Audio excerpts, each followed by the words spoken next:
was while I was working for Philips, that was it. And I was designated the job of looking after Johnny Mathis, who was one of the most beautiful human beings you could ever see. I mean, he just was beautiful, and he moved like a panther. Everything about him was graceful.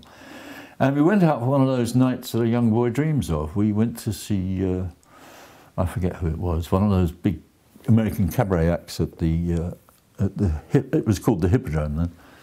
And Johnny and I were picked out on the table with a spotlight, you know, and all that. So it was very glamorous for a young boy. Then after that we went off to see Peggy Lee in cabaret at the Pigalle Club.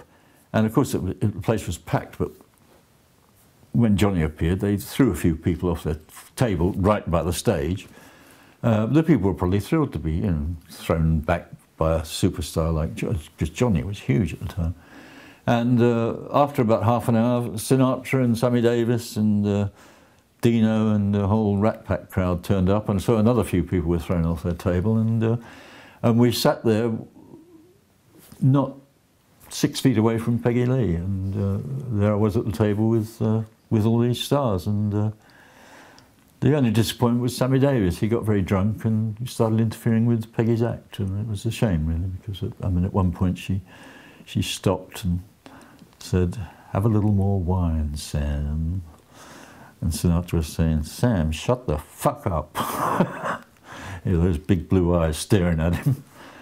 Now, when I was Mathis up in his hotel room, the phone rang several times and said, "Is John there?" And I, "No, who is it?" "It's Frank." And I said, "Oh my God." And it was, there's this working class lad talking to Frank Sinatra, and John wouldn't take the call. He simply wouldn't. So I asked him why, and he said, "Well, there's this party going on."